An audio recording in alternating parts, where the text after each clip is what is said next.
The Washington football team is headed back to the playoffs for the first time in 5 years after one of the most crazy, it's hard to believe seasons in recent memory.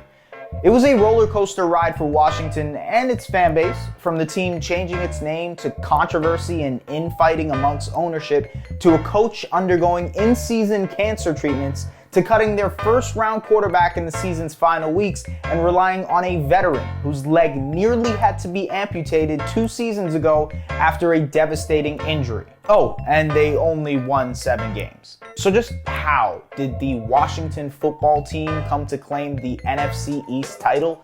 Sit back, relax, and take this in.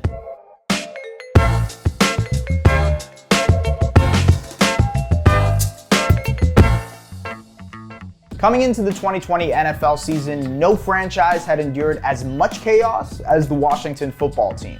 In July, after years of steadfast refusal, majority owner Dan Snyder finally agreed to remove the team's nickname amid heightened pressure from its big-name sponsors, including FedEx, which owns naming rights for the club's home field, and whose CEO, Fred Smith, is among the team's minority owners. Then, shortly after, 15 former female employees and 2 journalists said they suffered sexual harassment while working for the team. A month later, another 25 women came forward.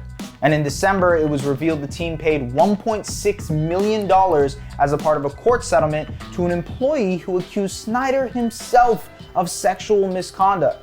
Smith, along with fellow owners Bob Rothman and Dwight Scharr, who combined owned 40% of the team, are now trying to sell their shares and are in a full-blown legal battle with Snyder. But wait, there's more. In August, the team cut presumed starting running back Derrius Guice after he was arrested on multiple charges of assault and domestic violence. And as if that wasn't enough, not to mention the COVID-19 pandemic, new head coach Ron Rivera announced he had been diagnosed with cancer in a lymph node, which would ultimately require 7 weeks of treatment. Remember, this was before they even played a game. We hadn't even started yet! And the football to start wasn't any better. They started 1-5, even though Rivera heroically never missed a game and sat out only 3 practices despite undergoing 3 rounds of chemotherapy and proton therapy 5 days a week. Dwayne Haskins, the team's first-round draft pick in 2019 and the starting quarterback, had struggled through the first 4 weeks and was benched for backup Kyle Allen ahead of week 5. The club went 1-2 with Allen under center and was a lowly 2-6 entering week 9 against division rival the New York Giants. And then Allen suffered a gruesome ankle injury in the first quarter and was ruled out for the rest of the season, which ironically paved the way for another quarterback who had suffered a gruesome leg injury 2 years ago, Alex Smith, this year's no-brainer comeback player of the year. For the uninitiated, Smith suffered a compound fracture of his tibia and fibula in 2018, resulting in an infection that reportedly could have cost him his leg and even his life. In total, he underwent 17 surgeries, and in August, after 2 years away, he'd somehow managed to work his way back and was activated off the team's physically unable to perform list. It was almost hard to believe, but there was Smith back in a regular season game in for the injured Allen. And while Washington didn't win that game or its next, the entire season changed. Rivera had finished his treatment and could spend more time with the team. Defensive end Chase Young, the 3rd overall pick in the 2020 draft, had come into his own and was leading what was already an impressive front 4. And as for Smith, he inspired the locker room. Washington, the team with no name, had found an identity rallying around its stifling defense and one of the most heroic comebacks in the history of the sport. Smith led Washington to wins in 4 of the next 5 games, including an impressive win against the then undefeated Pittsburgh Steelers in Week 13. And then, more turmoil hit, because this is Washington football after all.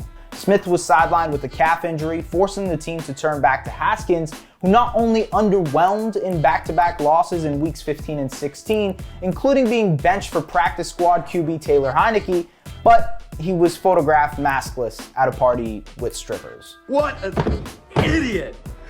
And after the benching, Haskins was released. But lucky for Washington, it still had a chance to make the playoffs despite entering Sunday's game against the Eagles at 6-9, because the NFC East was god-awful this season.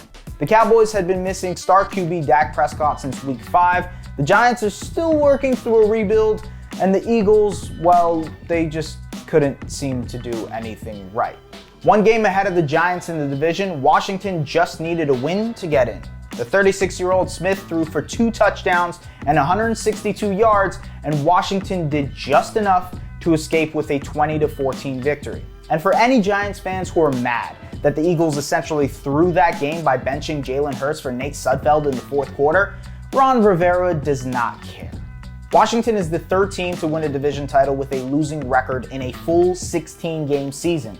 The other 2 teams to accomplish that both went on to win playoff games, the 2010 Seahawks and the 2014 Panthers. Maybe Washington accomplishes the same. With a solid defensive core and Smith and Rivera at the helm, they pose a threat to Tom Brady and the Tampa Bay Bucks on Saturday. If there's anything this team has proven this year, it's not to doubt them. So, what do you think? Can the dream season stay alive for Washington, or is this the end of the road? Let us know in the comments.